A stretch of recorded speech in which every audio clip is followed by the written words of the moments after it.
दोस्तों आपका स्वागत है मेरी यूट्यूब चैनल आरजे ज्ञान क्लासेस में। तो ये टेस्ट सीरीज नंबर 85 है और south central railway Lalaguda workshop का ये क्वेश्चन है जो कि 24 फरवरी 2023 को आयोजित की गई थी। और ये क्वेश्चन 55 तक हमने इससे पहले कराया है और आगे का 56 से लेके पूरा क्वेश्चन आज खत्म करेंगे। तो वीडियो में बने रहिए। चलिए शुरू करते हैं 56 से।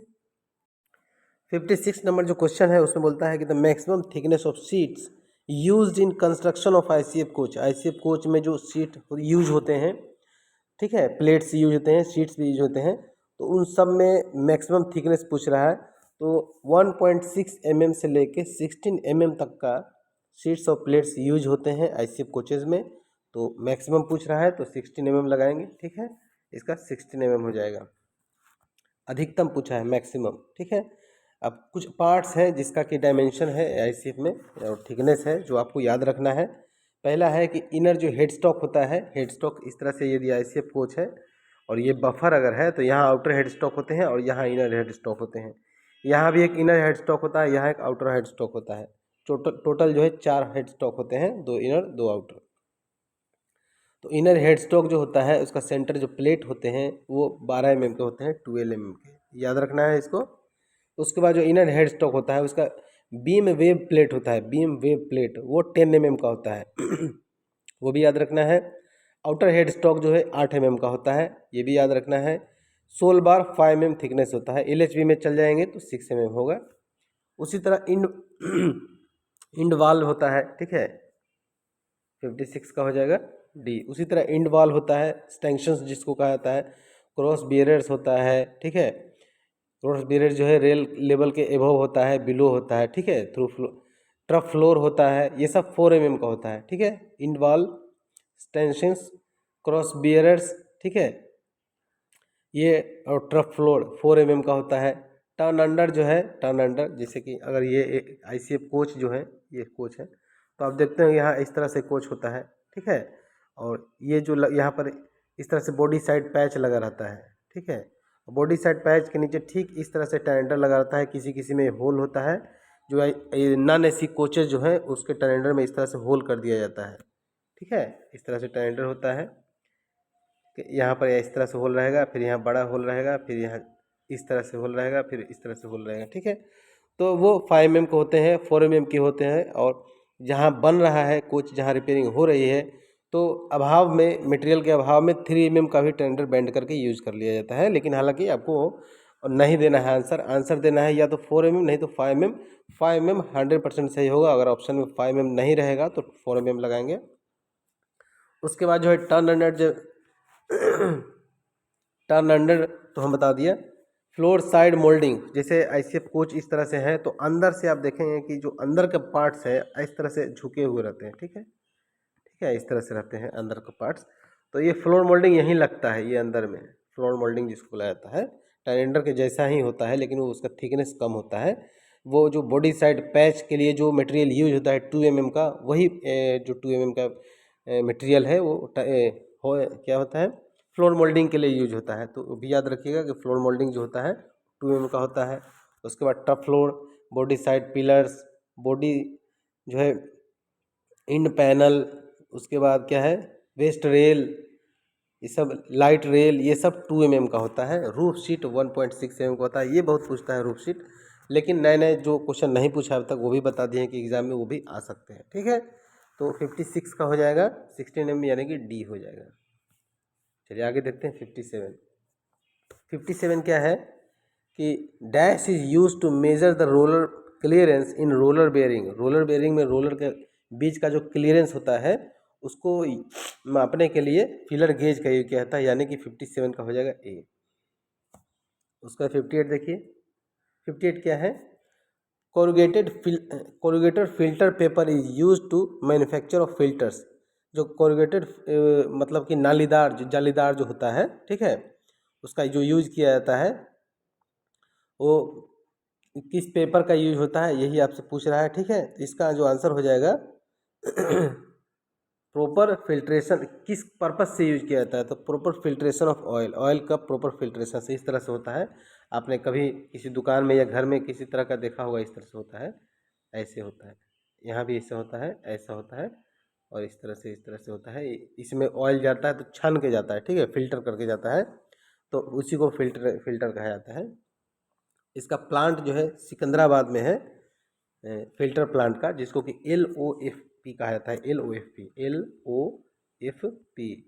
ल्यूब ऑयल फिल्टर प्लांट, ठीक, ध्यान रखिएगा, ल्यूब ऑयल फिल्टर प्लांट।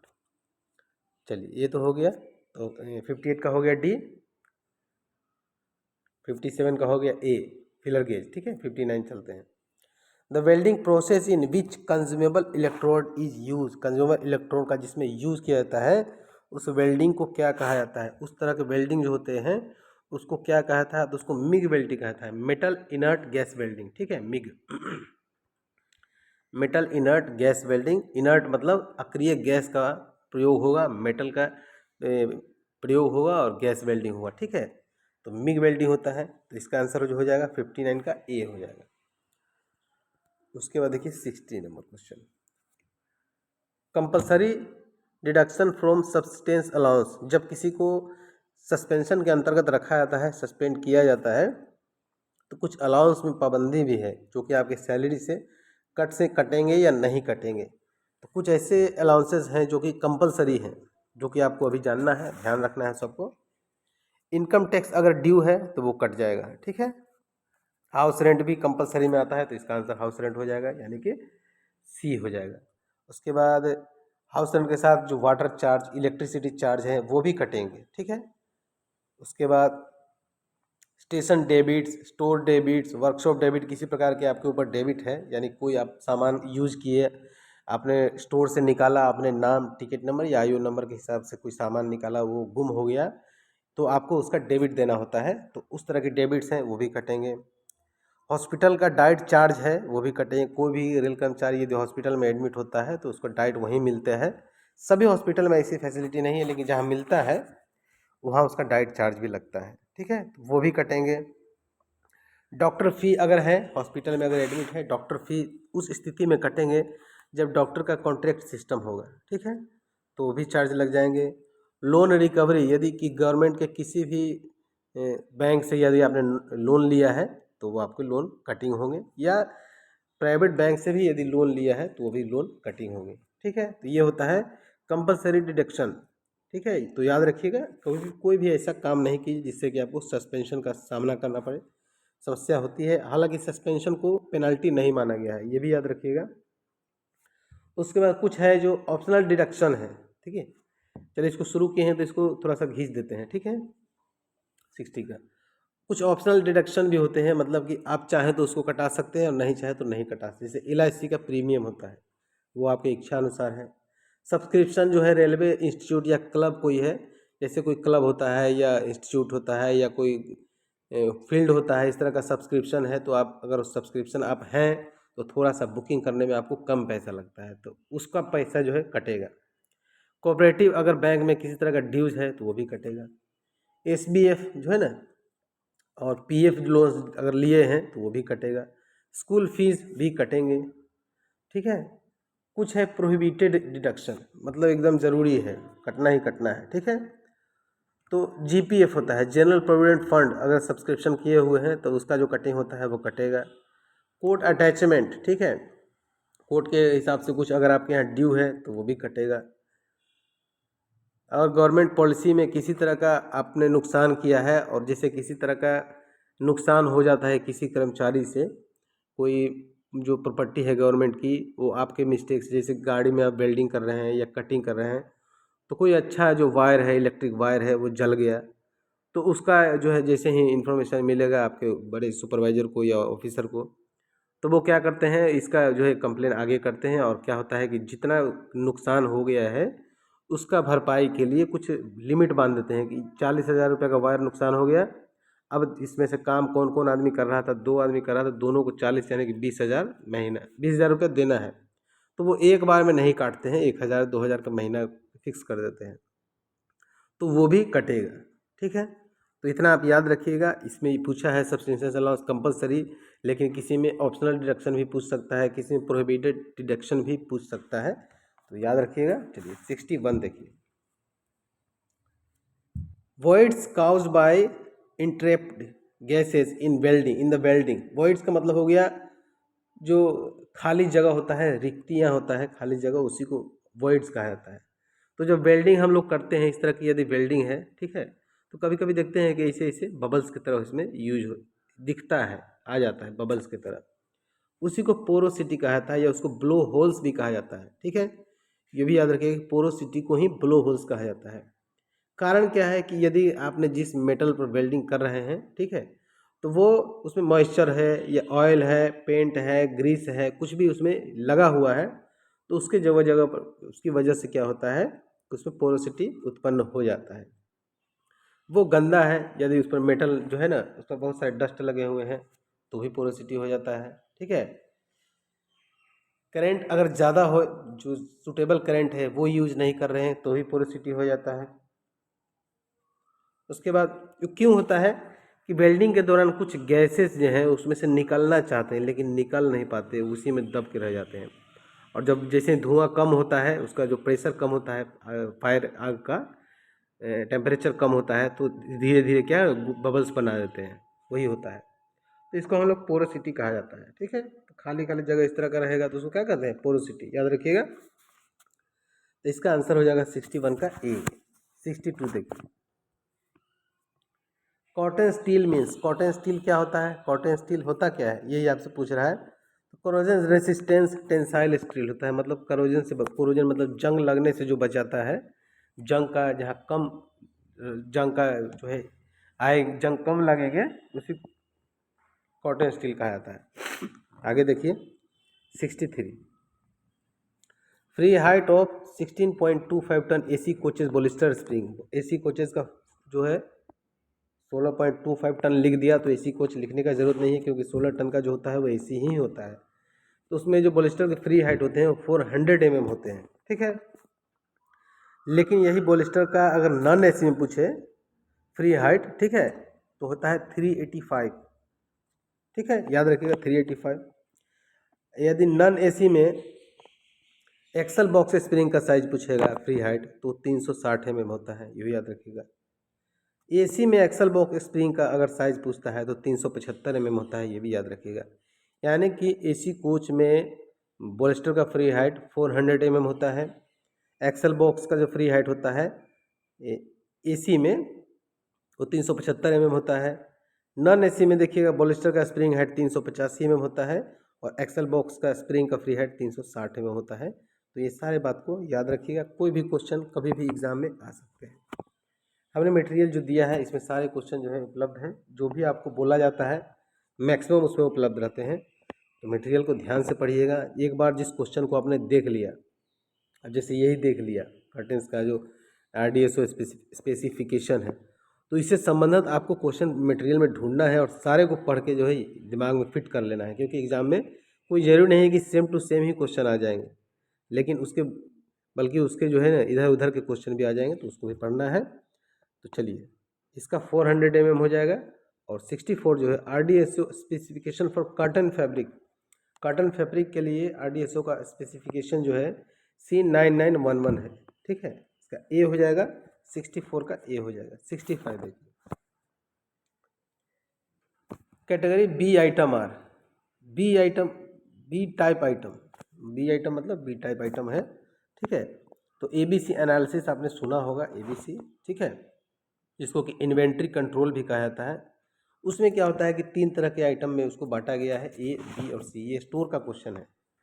एक कैटेगरी के जो आइटम होंगे वो हाई एनुअल कंजम्पशन होंगे, और उसका वैल्यू जो है ज़्यादा होगा। ठीक है, जैसे आप समझ लीजिए कि कुरकुरे हम लोग खरीदते हैं, कुरकुरे कितना होता है, 5 रुपीज़ का होता है।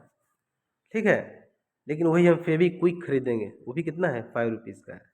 एक गाड़ी में कोई कुरकुरे रखेंगे, अगर लोड करेंगे तो कम पैसे में ही पूरा गाड़ी भर जाएगा, लेकिन यदि फेविक्विक अगर एक गाड़ी में लोड करेंगे तो बहुत सारे पैसे लगेंगे गाड़ी को फुल करने में। तो उसी तरह ये भी है, ये मात्रा में ज़्यादा जरूर होते हैं। ABC जो है, ABC, ए कैटेगरी का जो आइटम होता है वो मात्रा में कम होते हैं, लेकिन उसका जो कॉस्ट होता है बहुत ज़्यादा होता है। ठीक है, इसलिए उसको कहता है high annual consumption value item. क्या कहता है, high annual consumption value item. B वाला जो होता है लो एनुअल कंजम्पशन आइटम होता है, और सी वाला होता है लोएस्ट होता है। ठीक है, लेकिन उस हिसाब से यहाँ ऑप्शन नहीं दिया है। इसको माना है ए वाले को हाई, बी वाले को मिडिल और सी वाले को लो। तो मिडिल करके एक ऑप्शन है और वो ऑप्शन सी है। ठीक है, सी में क्या है, item of medium annual consumption value. ठीक है, अगर नन ऑफ दीज लिखता तो सोचना पड़ता कि हो सकता है ऐसा सोच रहा होगा कि हाई, लो और लोएस्ट के हिसाब से ए बी सी बांटेगा, लेकिन ऐसा ऑप्शन में नहीं दिया है, नन ऑफ दीज नहीं दिया है, ऑल ऑफ दीज दिया है। इसका आंसर सी हो जाएगा, क्योंकि बी जो होता है बीच में होता है, ए बी सी। इसको भी एक बार समझ ही लेते हैं, आ गया क्वेश्चन। तो ए कैटेगरी के जो आइटम होते हैं वो टोटल जो स्टोर है उसका 5% ही होते हैं। मतलब 100 आइटम अगर स्टोर में है तो 5 आइटम ए कैटेगरी का है। ठीक है, लेकिन उसका रेट कितना है, टोटल रेट का 70 रुपया। ठीक है, तो 5% of total stock item and 70% of total value. याद रखिएगा, ध्यान रखिए, कुछ भी मुश्किल नहीं, समझना नहीं, आसान है। ए कैटेगरी के जो आइटम होंगे वो टोटल आइटम है उसका 5% ही होगा, लेकिन उसका कीमत जो है टोटल का 70% होगा। तो जैसे महंगा आइटम होगा, कॉस्टली आइटम होगा, तो क्या होगा, high annual consumption value item हो जाएगा। ठीक है, बी वाला देखते हैं। बी कैटेगरी के जो आइटम है और ए कैटेगरी के जो आइटम है इसका वेरिफिकेशन एवरी 6 मंथ में होगा, क्योंकि वो कॉस्टली है तो जल्दी होगा, 6 मंथ में होगा। ये भी साथ साथ लेते चलेंगे कि वेरिफिकेशन कब होता है। बी कैटेगरी के जो आइटम हैं वो टोटल आइटम का 15% होंगे, 15% होंगे। ठीक है, लेकिन इसकी कीमत होगा मात्र 20%। समझे, ये कुरकुरे है, ये क्या है, कुरकुरे है। बी कैटेगरी वाला आइटम क्या है, कुरकुरे है। ये 15% होगा, लेकिन इसका रेट कितना होगा, मात्र 20%। यानी कि आपसे अगर पूछता है कि जो बी कैटेगरी आइटम है उसका स्टॉक वेरिफिकेशन, स्टॉक जो है ना, टोटल स्टॉक का कितना परसेंट आइटम होगा, तो 15% होगा। टोटल स्टॉक का वैल्यू कितना होगा, तो 20 होगा। चलिए, बी कैटेगरी के जो आइटम होते हैं उसका वेरिफिकेशन एवरी ईयर होता है, हर साल एक बार वेरिफिकेशन किया जाता है। कुछ बचा हुआ है ना, कुछ बचा अगर है तो उसको जो है इस्तेमाल में लिया जाए, क्योंकि ख़राब हो जाएंगे। लोहे है तो जंग लग जाएंगे, ठीक है, एल्युमिनियम है तो भी ख़राब हो जाएंगे। इस तरह से ध्यान रखा जाता है। अब सी कैटेगरी चलते हैं। सी कैटेगरी के आइटम जो हैं टोटल आइटम का 80% होगा। समझे, टोटल आइटम का, ये इसको हम लोग कह सकते हैं चावल का जो भूजा होता है ना, मुरही, वो कितना हल्का होता है, इसको हम वो समझ सकते हैं। ठीक है, तो सी कैटेगरी का आइटम जो होगा वो टोटल आइटम का 80% होगा, लेकिन कीमत उसका मात्र 10% होगा टोटल आइटम का। ठीक है, और इसका वेरिफिकेशन एवरी 2 ईयर्स होगा। ध्यान रखिएगा। तो इस तरह से एबीसी एनालिसिस किया गया है। चलिए 66 देखते हैं। 66 में 65 हो गया, हाँ हो गया। तो इसका आंसर क्या निकला, इसका आंसर निकला C, item of medium annual consumption value. ठीक है, 67 देखिए, 66 देखिए। 66 में क्या है, air compressor capacity measures in air जो एयर का कंप्रेस्ड एयर, मतलब एकदम दबा हुआ एयर जो होता है, जो कि आपके वर्कशॉप या किसी लोकोशेड या कहीं भी हैं, तो एयर का जो इस्तेमाल होता है एयर कंप्रेसर के माध्यम से ही होता है। तो उसका CFM होता है क्यूबिक फीट पर मिनट। ठीक है, क्यूबिक फीट पर मिनट, तो इसका आंसर ए हो जाएगा। उसके बाद 67 देखिए। In how many hours will the oil separator in A compressor to be changed. Oil separator जो होता है कंप्रेसर का, वो कितने घंटे में चेंज होगा, वो 4000 आवर्स होता है। ऐसे 1000 भी होता है, 2000 भी होता है, भी उसके ऊपर है। जो कंपनी बनाती है वो पहले से इंस्ट्रक्शन देती है। इसको हम 4000 जो है इसका यहाँ राइट आंसर होगा डी। उसके बाद क्वेश्चन नंबर 68 देखिए। 68 में क्या है, in 40 ton capacity EOT crane, 40 ton representing 40 ton capacity का कोई ईओटी क्रेन है। ईओटी का मतलब इलेक्ट्रिक ओवरहेड क्रेन। ठीक है, इलेक्ट्रिक ओवरहेड क्रेन है और 40 टन का है। तो इसका मतलब क्या है कि maximum lifting load at the time of load test, load test के समय इसका लिफ्टिंग लोड जो है मैक्सिमम 40 टन है। इसमें 50 टन 45 टन का सामान नहीं उठाना है। ठीक है, तो 68 का हो जाएगा ए। 69 देखिए। 69 क्या है, while temperature of hydraulic oil increase the viscosity of oil. Viscosity का मतलब होता है गाढ़ा जो होता है ना, चिपचिपाहट, जैसे आपने घर में भी तेल में या रिफाइंड में खाना बनाया होगा या डालडा, तो सर्दियों के दिन में देखते हैं कि थोड़ा जमा हुआ रहता है ठंडा से, और जैसे ही आप उसको आग कढ़ाई में आग के ऊपर रखते हैं तो पतला एकदम हो जाता है। ठीक है, पूड़ी भी डालते हैं उसमें या किसी तरह का सब्जी डालते हैं तो उड़ जाता है, पतला है इसलिए उड़ जाता है। तो कहने का मतलब यह है कि हीट जैसे ही देंगे तो उसका जो है ना विस्कोसिटी कम हो जाएगा, पतला हो जाएगा वो। ठीक है, तो इसका आंसर हो जाएगा बी, क्या हो जाएगा, डिक्रीज हो जाएगा, मतलब कम हो जाएगा। चलिए आगे देखते हैं 70। 70 क्या है, फीबा इक्विपमेंट इज, फीबा क्या किस तरह का इक्विपमेंट है, तो ये प्योरली न्यूमेटिक है। ठीक है, इलेक्ट्रोन्यूमेटिक नहीं है, प्योरली न्यूमेटिक है। इसमें बिजली का कोई रोल ही नहीं है फीबा में, तो इसका बी याद रखिएगा। चलिए आगे देखते हैं क्वेश्चन नंबर 71। 71 क्या है, which among the following is the last step in magnetic particle testing. Magnetic particle testing जब हम लोग करेंगे तो मैग्नेटिक पार्टिकल में होता क्या है, मैग्नेटिक पार्टिकल में जैसे स्प्रिंग होते हैं रेल के, वो चेक किया जाता है। उस तरह के इक्विपमेंट जो है चेक किए जाते हैं, उसमें क्रैक चेक किया जाता है। यदि क्रैक है तो मैग्नेटिक पार्टिकल में उस क्रैक को ढूंढ सकते हैं और उसको डैमेज में भेज सकते हैं। ठीक है, तो इसमें क्या कर रहा है कि लास्ट उसका जो प्रोसेस क्या है, सबसे पहले तो उसको सरफेस क्लीनिंग किया जाता है उसका प्रोसेस में। उसके बाद मैग्नेटाइज किया जाता है, एक मैग्नेटाइज मशीन आता है जिसको उसमें अटैच करके उसको मैग्नेटाइज किया जाता है। फिर क्या आता है, फेरोमैग्नेटिक पाउडर उसमें डाला जाता है, या तो पानी में घोल कर डाला जाता है ना तो ऐसे ही डाला जाता है। ठीक है, इंस्पेक्शन उसके बाद क्या आता है, और उसके बाद क्या कहता है, डैमेजटाइजेशन, मतलब डैमेज निकाला जाता है।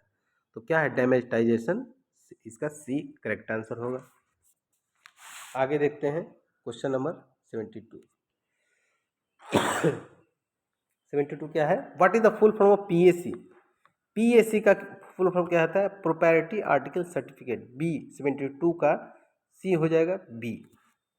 ठीक है, बी याद रखिएगा। 73 इससे पहले जो टेस्ट लिया है, पहले क्वेश्चन में ही हमने उसका फुल फॉर्म लिख दिया था, जो स्टोर से ज़्यादा क्वेश्चन पिछले टेस्ट में आया था, आपको याद है।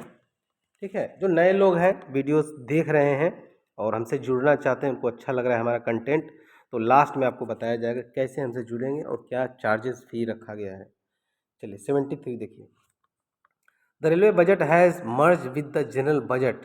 कब जो है रेल बजट को जनरल बजट से मर्ज किया गया, विलय कर दिया, एक साथ कर दिया गया। ये कब किया गया था, तो ये किया गया था 17-18 के रेल बजट में। ठीक है, आगे देखते हैं 74। 74 है, IS specification number of compressed oxygen gas. जो कंप्रेस्ड ऑक्सीजन गैस होते हैं उसके आईएस स्पेसिफिकेशन नंबर पूछ रहा है, वो क्या होता है, तो वो होता है IS 309 2005। लास्ट एडिशन यही है, IS 309 2005। 74 का बी, इसमें एडिशन चेंज होता रहता है, अब आगे ये भी हो सकता है, ये 309 2010 भी हो सकता है। चलिए आगे देखते हैं 75। How much current range required for 4 mm electrode. जो 4 mm इलेक्ट्रोड जो होता है उसको करंट कितना चाहिए, तो उसको एक्चुअली में करंट चाहिए 130 से 170, या 140 से 170, या 120 से 170। ठीक है, तो ऑप्शन के अनुसार एक ए मिल रहा है। ठीक है, तो इसका आंसर ए हो जाएगा। 4 mm जो इलेक्ट्रोड जो होते हैं, जिसका कि आमतौर पर रेलवे में खूब इस्तेमाल होता है। ठीक है, और जो बड़े बड़े वेल्डिंग्स जो होते हैं उसमें इसका यूज़ किया जाता है। थोड़ा इसका जो डाया है 4 में होता है, जो चौड़ाई है इसकी, मतलब गोलाई जो है, गोलाई डाया ये होता है 4 में। इसका जो लेंथ होता है वो होता है 450 mm, 450 mm इसका लेंथ होता है, इतना लेंथ। ठीक है, एक और इलेक्ट्रोड खूब यूज होता है और वो है 3.15। 3.15 का जो इलेक्ट्रोड है उसमें करंट कितना चाहिए। अब इसमें 4 mm का पूछ लिया है तो नेक्स्ट में 3.15 का भी पूछ सकता है, तो उसमें 90 से लेके 110 mm का करंट चाहिए। ठीक है, लेंथ जो होती है 3.15 mm इलेक्ट्रोड की वो 350 mm होती है। ठीक है, और CO2 वायर जो होता है, एक जो वायर स्पूल जो होता है CO2 वायर इस तरह का जो है, CO2 वेल्डिंग, टिग वेल्डिंग जो होता है, वो क्या होता है, उसका जो वायर का डाया होता है 0.1 से लेके 0.8 से लेके 1.2 mm होता है। ठीक है, सॉलिड वायर जो होता है 1.6 mm होता है। सब याद रखिएगा, सब कुछ क्वेश्चन आते हैं। ठीक है, आगे देखते हैं 76। What is mission pace, mission pace क्या है ये पूछ रहा है, मिशन पेस। तो मिशन क्या है, procurement and consumption efficiency, mission procurement and consumption efficiency, store से रिलेटेड है, ठीक है। 77 देखिए, ये सब फुल फॉर्म पूछ रहा था, इसमें कुछ विशेष नहीं है। 77 क्या है, in the manual tick welding angle of electrode holder with the direction of welding is electrode heater. अच्छा, एंगल पूछ रहा है तो वो 70 डिग्री होता है, इसका हो जाएगा डी, ठीक है। 77 का क्या हो जाएगा, डी। आगे देखते हैं 78, the divided payable by Indian railway after the merge of railway budget with general budget is. जब रेल बजट को और जनरल बजट में जो है विलय जब हो गया, ठीक है, तो भारतीय रेलवे को कितना जो है ना डिविडेंड मिला। डिविडेंड का मतलब कभी आपका जो है कोऑपरेटिव बैंक में किस तरह का अकाउंट होगा तो एक साल में एक बार डिविडेंड मिलता है, मतलब जो लाभ है उसका लाभ का कुछ प्रतिशत आपको दिया जाता है। तो शेयर मार्केट में यदि आपके पैसे वो लगाते हैं तो उसका जो लाभ होता है उसका उसी को डिविडेंड कहा जाता है। तो इसको कोई डिविडेंड नहीं मिला, जब विलय हुआ तो इसको कोई भी डिविडेंड नहीं मिला, तो इसका आंसर हो जाएगा डी, ठीक है। ये चेंज क्वेश्चन है, ये नहीं था लेकिन हमने उसको डाला है। नीचे आपको पता चलेगा कि कौन कौन से क्वेश्चन हमने चेंज किया है। क्वेश्चन नंबर 79 देखिए, annealing is a process. Annealing क्या है, एनेलिंग क्या होता है, मटेरियल को सॉफ्टन करने के लिए जो किया जाता है। सॉफ्टन मतलब जो हार्डनेस है उसका कम किया जाता है, तो उसका क्या हो जाएगा, टू सॉफ्टन द मटेरियल, यानी 79 का हो जाएगा बी। चलिए 80 नंबर देखिए, the full form of R R S K. R R S K का फुल फॉर्म क्या होता है, तो आर आर का एस के का फुल फॉर्म होता है आर आर एस के, इसका फुल फॉर्म होता है राष्ट्रीय रेल संरक्षा कोष, राष्ट्रीय रेल संरक्षा कोष, इसका सी हो जाएगा। आगे देखते हैं 81 number question, black colour is generally painted on. किस सिलेंडर में ब्लैक कलर का पेंट किया जाता है, तो ऑक्सीजन जो सिलेंडर होता है ऑक्सीजन, उसी को ब्लैक कलर से पेंट किया जाता है। तो कुछ सिलेंडर्स हैं उसको किस कलर से पेंट किया जाता है ये भी आपको ध्यान में रखना है। जैसे ऑर्गन है, ऑर्गन का सिलेंडर जो होगा वो ब्लू कलर से पेंट होगा। क्लोरीन है, क्लोरीन का जो सिलेंडर होगा वो येलो कलर से पेंट होगा। हीलियम है, इन सब गैसों का यूज होता है, ठीक है। हीलियम है, हीलियम ब्राउन कलर से पेंट होगा। एसिटिलीन है, एसिटिलीन क्या होगा, मैरून से पेंट होगा। हाइड्रोजन है वो रेड से पेंट होगा। एयर ओनली, सिंपल एयर रहेगा तो वो ग्रे कलर से होगा। और नाइट्रोजन जो है ब्लैक और ग्रे से पेंट होता है, ये इसका सिंबल है, पहचानने का तरीका है। इस सब बात को ध्यान रखिएगा। कॉपी है तो लिख सकते हैं, लिख लीजिएगा तो एग्ज़ाम में आपको बहुत ही काम करेगा, बहुत ही फ़ायदा करेगा, क्योंकि कोई ज़रूरी नहीं कि यही क्वेश्चन रिपीट होंगे, लेकिन इतना है कि ये क्वेश्चन भी आ जाते हैं, ठीक है। 72 के देखिए, सॉरी 82 का, to avoid corrosion the commonly used primary in alkyd painting system is. जंग से जो बचाने के लिए अल्काइड सिस्टम में आमतौर पर क्या इस्तेमाल किया जाता है, तो रेड ऑक्साइड जिंक क्लोरामेट प्राइमर होता है। आप कभी भी वर्कशॉप में किसी तरह के काम करते होंगे और वेल्डिंग कटिंग से रिलेटेड अगर काम करते होंगे तो आप देखते होंगे कि जिंक क्लोराइड जो है रेड कलर का ब्रश से आके आपको नीचे अंदर काम कर रहे हैं तो उसमें जिंक क्लोराइड मार दिया जाता है और फिर बाद में उस पर कवर करके वेल्डिंग लगाया जाता है। तो इसका आंसर सी हो जाएगा, 82 का सी हो जाएगा। अब चलते हैं 83। 83 में है कि which of the following is not a corrosion preventing measure, मतलब जंग से बचाने के कौन से उपाय नहीं है वो आपसे पूछ रहा है 83 में। तो 83 में देखिए पेंटिंग क्या है, पेंटिंग से भी जंग से बचाव होता है। पहले रेड ऑक्साइड का यूज होता है, बाद में पेंट का यूज होता है, ठीक है। उसके बाद गैल्वेनाइजेशन जो है वो भी जिंक का लेयर लगाया जाता है मेटल में, इससे भी क्या होता है, जंग से बचाया जाता है। फॉस्फेटिंग भी है, आयरन और जिंक का उसमें लेयर लगाया जाता है, तो उससे भी जो है करोजन से बचाया जाता है। टैंकिंग में क्या है कि हीट किया जाता है मेटल को, हीट करने से जंग का बचाव कुछ भी होना कोई भी मतलब है ही नहीं, ठीक है। तो इसका डी हो जाएगा, 82 का डी हो जाएगा। चलिए 83 है, 83 का डी हो जाएगा। आगे देखते हैं 83 हो गया। 84, in latest ICF coaches to prevent corrosion trough floor is made of. जो आईसीएफ के लेटेस्ट कोच आ रहे हैं, अब तो प्रोडक्शन उसका बंद हो गया आईसीएफ का, अब सिर्फ एलएचबी ही बनते हैं, ठीक है। लेकिन आईसीएफ के कोच जो आ रहे हैं उसमें पूछ रहा है कि प्रिवेंट, कौन सा है 84, ट्रफ फ्लोर किससे बनता है ये आपसे पूछ रहा है। तो ट्रफ फ्लोर जो है अब स्टील का यूज होता है। स्टील जो पहले के आयरन एमएस के जो थे वो काट के उसकी जगह स्टील यूज किया जाता है। ठीक है, तो इसका हो जाएगा SS301। 84 का हो जाएगा SS301 स्टेनलेस स्टील। चलिए 85 देखिए, 85 क्या है। The bearing should be kept in the induction heating system for what period of minutes to attain 120 degree C. 120 degree C पर जो है बियरिंग को रखेंगे हीटर किसके इंडक्शन हीटर में रखा जाता है।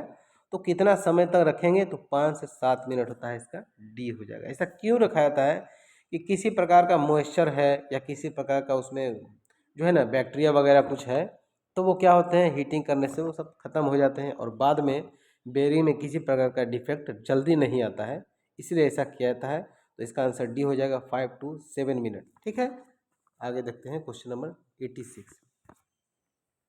86 नंबर क्वेश्चन जो है interference range roll bearing and जर्नलिज।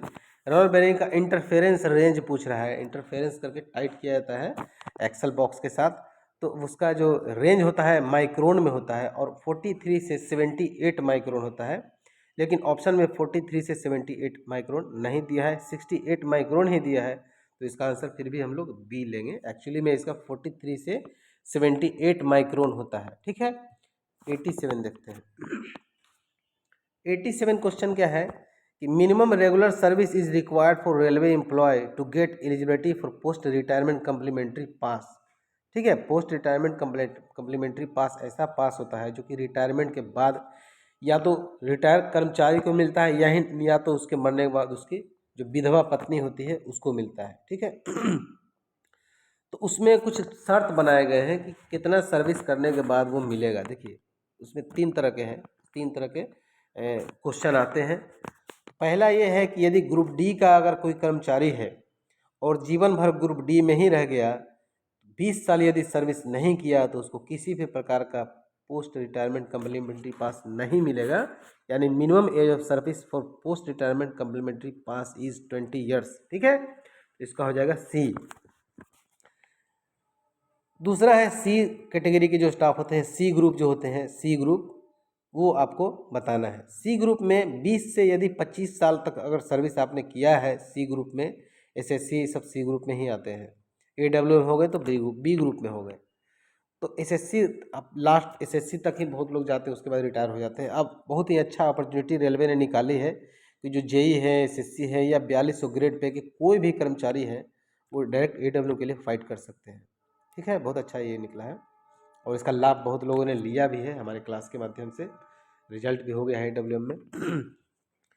तो सी कैटेगरी के है तो उसको 20 से 25 साल यदि सर्विस करते हैं तो 1 कम्प्लीमेंट्री पास मिलेगा। 25 साल से ज़्यादा करते हैं तो 2 मिलेगा, उसके बाद नहीं मिलेगा, 2 से ज़्यादा नहीं मिलेगा।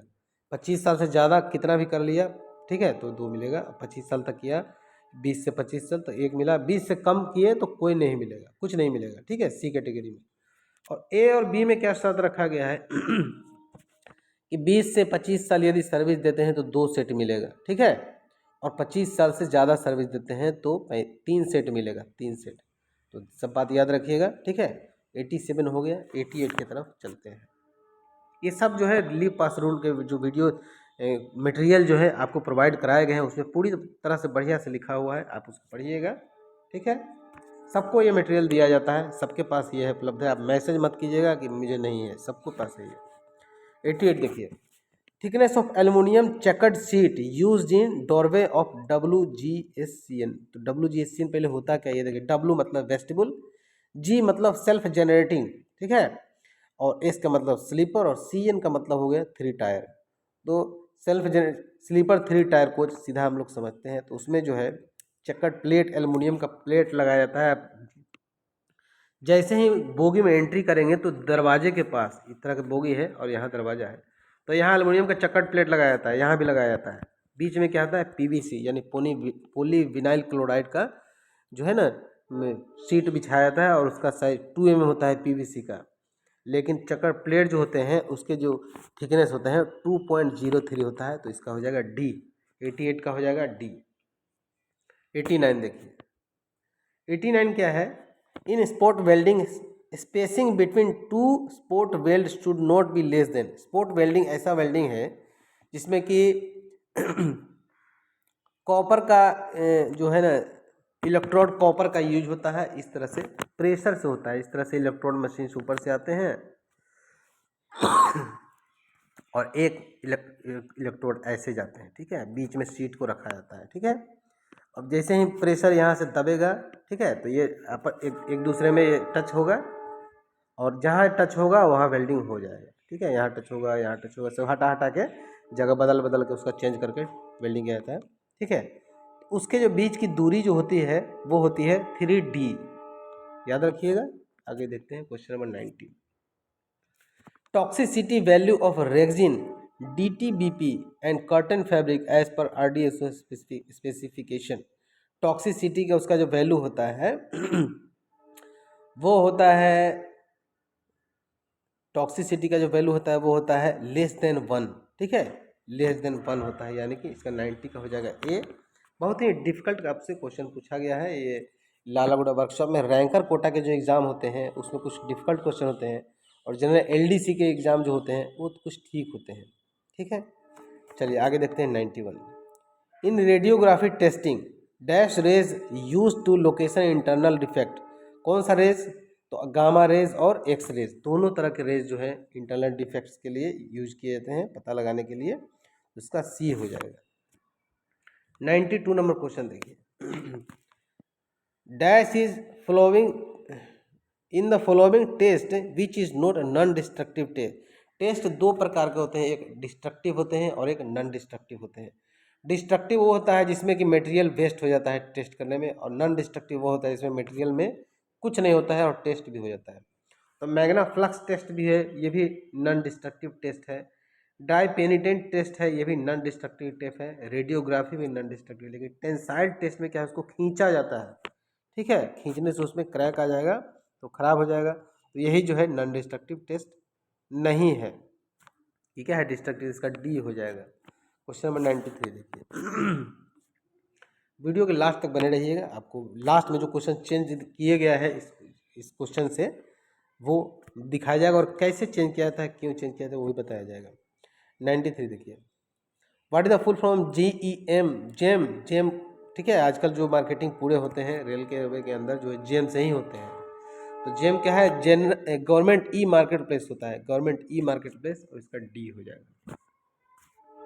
क्वेश्चन नंबर 94 देखिए।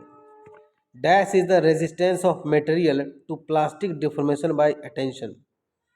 मतलब जो है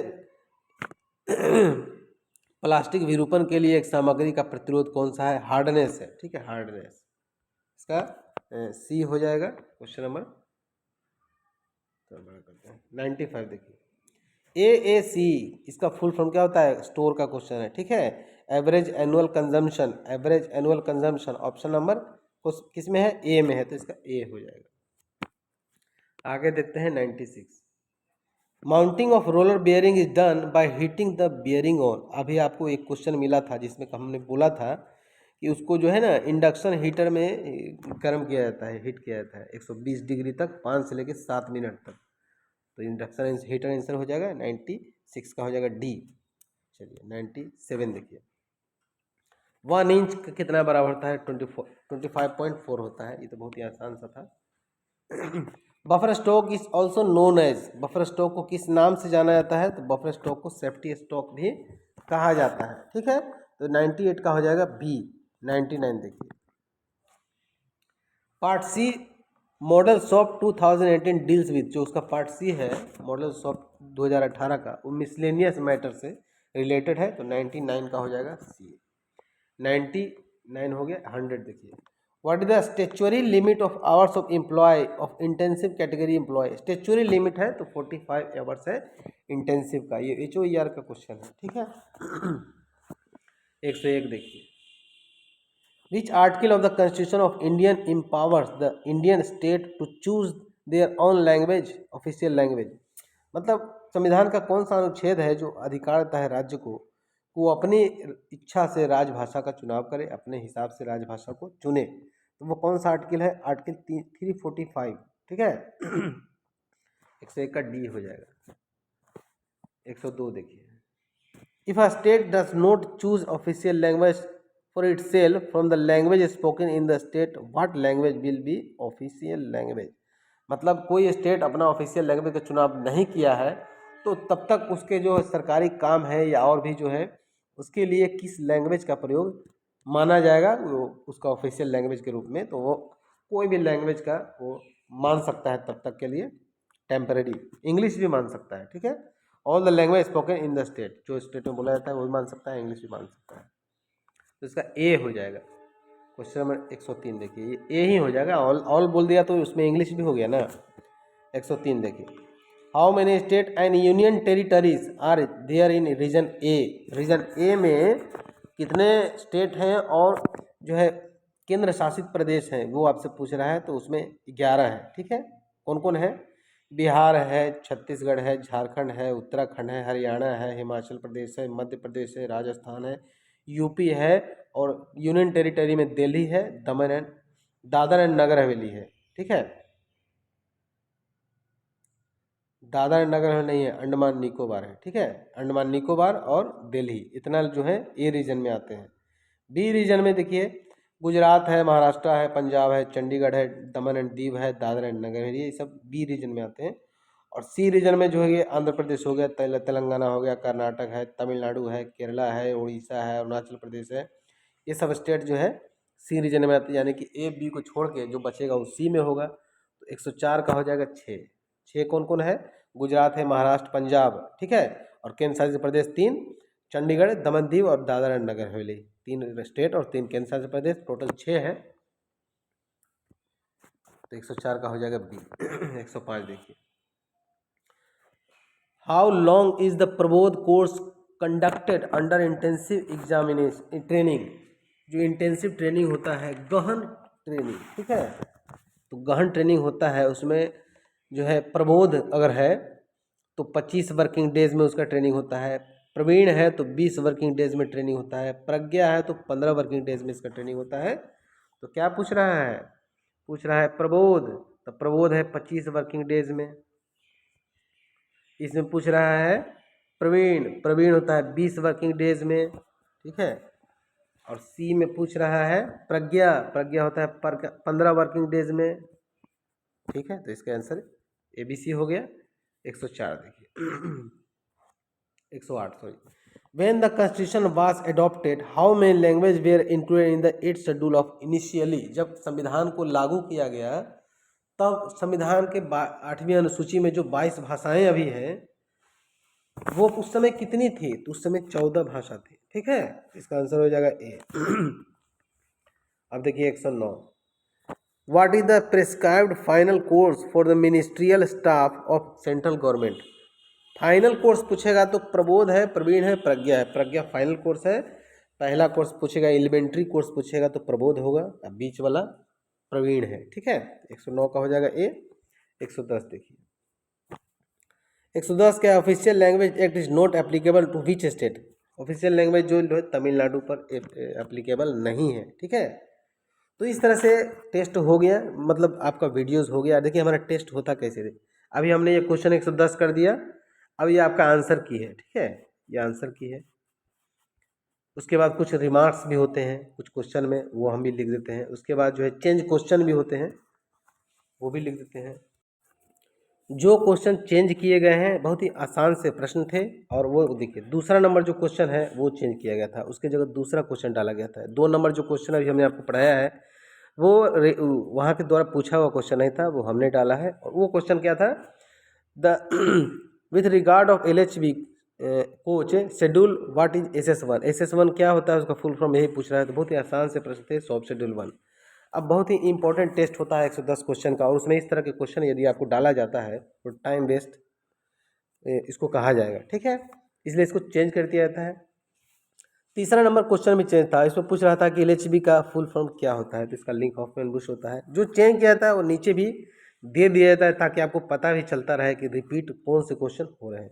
5 नंबर क्वेश्चन भी चेंज किया था, इसमें कहा गया था कि carriage shop after completing the repairs coach cleaning is activity of. Carriage shop में मरम्मत के बाद रॉयल कोच की सफाई का कार्य होता है, किसमें? कैरिज शॉप में होता है, ठीक है। यहाँ जो है कैरिज वर्कशॉप लालागुड़ा में जो साफ़ सफाई काम होता है वो कैरिज शॉप में ही होता है, लेकिन सब जगह ये नहीं हो सकता है, तो अपने वर्कशॉप में आप याद रखेंगे इसको। 10 नंबर क्वेश्चन है, फीवा मीन्स क्या होता है? फेलियर इंडिकेशन कम ब्रेक एप्लीकेशन, यही क्वेश्चन था तो इसको हमने चेंज कर दिया, बहुत ही आसान सा था। 12वां नंबर क्वेश्चन भी चेंज किया गया था, उसमें कहा गया था कि how many brake disc are available in one LHB coaches, जितना चक्का उतना ब्रेक डिस्क होता है, बहुत ही आसान था, इसको भी हटा दिया गया था। 13 नंबर जो क्वेश्चन है what is the purpose of dump wall, dump wall का क्या उद्देश्य है? वो क्या करता है? ब्रेकिंग और डी ब्रेकिंग दोनों करता है, ठीक है। अप्रोक्स सेम स्पीड जो है पर एक्सल का बना के रखता है, ठीक है। इसका आंसर हो जाएगा to maintain approximately the same RPM of axle on the LHB coach, ठीक है। तो इसका आंसर ए हो जाएगा। आगे देखते हैं 20 नंबर क्वेश्चन चेंज किया गया था, what is the diameter of brake disc, brake disc का डायमीटर पूछ रहा था, 640 mm होता है। 24 नंबर जो है frequency of LHB coach shape schedule 2, यानी 1.5 साल, 3 साल और 6 साल होता है, ठीक है। तो 3 साल इसमें दिया हुआ है, इसका आंसर बी हो जाएगा। 28 नंबर क्वेश्चन भी चेंज है, what is the higher speed potential of LHB coach, 160 से लेके 200 किलोमीटर तक अपग्रेडेबल, ठीक है। उसके बाद 30 नंबर जो क्वेश्चन है वो भी चेंज था, which type of bearing are used in LHB, किसमें? सीटीआर भी होता है, सभी जानते हैं। 60 नंबर क्वेश्चन भी चेंज था, under discipline and appeal rule 1968 chargesheet for major penalty issued standard form, major penalty के लिए ये सब 5 दिया जाता है। 73 नंबर क्वेश्चन या 73, curtain and birth Rexin over of LHB coaches have the property of, fire retardant है, सब जानते हैं, ठीक है। लेकिन इसको भी पढ़ लेना है, किसी किसी एग्जाम में यही क्वेश्चन भी बहुत सारे आते हैं, तो इसको भी याद कर लेना है। एक एक क्वेश्चन एक एक नंबर को ध्यान में रखना है, तभी आप पास कर पाएंगे, क्योंकि अब कंपटीशन बहुत ही डिफिकल्ट हो गया है। पास निकालने के लिए जो पोर्टल है वो पूछ रहा था, तो HRMS है। कोई भी क्वेश्चन डिफिकल्ट था वो हमने चेंज नहीं किया है। व्हील डायमीटर पूछ रहा है, 915 है नया में। उसके बाद 103 नंबर क्वेश्चन चेंज किया गया था, इसमें क्या था कि कितने वर्ग क्षेत्रों में वर्गीकृत किया गया राजभाषा को, तो ABC 3 रीजन में किया गया था, ठीक है। 104 नंबर जो है 14 सितंबर को राजभाषा दिवस मनाया था, मतलब हिंदी दिवस मनाया था, सॉरी, वो भी चेंज किया गया था। केंद्र सरकार के कर्मचारियों के लिए कितनी हिंदी पाठ्यक्रम निर्धारित? 3 है, प्रबोध, प्रवीण और प्रज्ञा। 106 नंबर क्वेश्चन था, केंद्र सरकार के कर्मचारियों के लिए निर्धारित प्रारंभिक पाठ्यक्रम जो है प्रबोध है, उसके बाद प्रवीण है, फिर प्रज्ञा है। Who is the chairman central Hindi committee, prime minister होते हैं सेंट्रल हिंदी कमेटी के।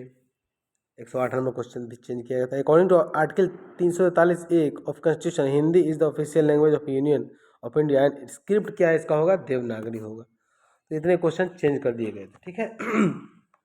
अब जो नए लोग जुड़े हुए हैं, हमसे जुड़ना चाहते हैं, तैयारी करना चाहते हैं, या तो जेई या AWM के लिए तैयारी करना चाहते होंगे, या AME का करने चाहते होंगे, तो इसके लिए जो है जो मटेरियल है वो लगभग 50 टॉपिक का मटेरियल है, जो कि आपको प्रोवाइड कराया जाएगा। उसका चार्ज 3000 रुपये आपको पेड करना है, ठीक है। इसमें आपको क्या मिलेगा? सबसे पहले आपको 10 सेट प्रीवियस ईयर पेपर आपको एक ही PDF में टाइप किया हुआ दोनों लैंग्वेज में मिलेगा। जो टेस्ट सीरीज चलता है उसमें आप भाग ले सकते हैं, उसके लिए आपको एक रोल नंबर दिया जाएगा, ठीक है। अलग से एक फ़ोन नंबर भी दिया जाएगा, ठीक है, क्योंकि इसमें नंबर बहुत सारे मैसेज आते हैं, कॉल आते हैं। हो गया।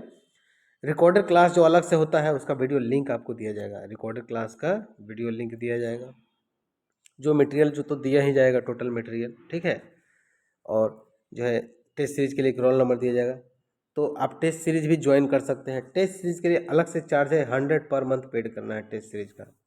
जो टेस्ट आपका मिसिंग है उसके लिए भी पेड करना है। मान लीजिए कि आप इस महीने में टेस्ट में जुड़े हैं, तो मई महीने का टेस्ट सीरीज आपको मिल गया, लेकिन आपने अप्रैल में टेस्ट नहीं दिया है, तो उस महीने का 100 पेड करके ही आप उस महीने का टेस्ट सीरीज का PDF प्राप्त कर सकते हैं। और इस तरह से बनाया गया है टेस्ट सीरीज कि आप छूटा हुआ टेस्ट को फिर से आप खुद ही दे सकते हैं, ठीक है। तो मिसिंग टेस्ट को भी आप दे सकते हैं। टेस्ट का क्वेश्चन बहुत ही इंपॉर्टेंट होता है, जैसा कि आपने देखा बहुत सारे क्वेश्चन चेंज करके नए क्वेश्चन डाले जाते हैं। तो इस तरह से तैयारी कराई जाती है। यदि जुड़ना हो तो हमारा व्हाट्सअप नंबर है 8121390916। इस पर आप कांटेक्ट कर सकते हैं, जुड़ सकते हैं। पूरी तैयारी जो है दोनों मिल के करेंगे, हम भी करेंगे, आप भी करेंगे। आपको पढ़ना है, सिर्फ मैं मार्गदर्शन ही दूंगा, मटेरियल दूंगा, क्वेश्चन का आंसर दूंगा, आपके डाउट को क्लियर करूंगा। मेन काम आप ही को करना है, ठीक है दोस्तों। जय हिंद, धन्यवाद।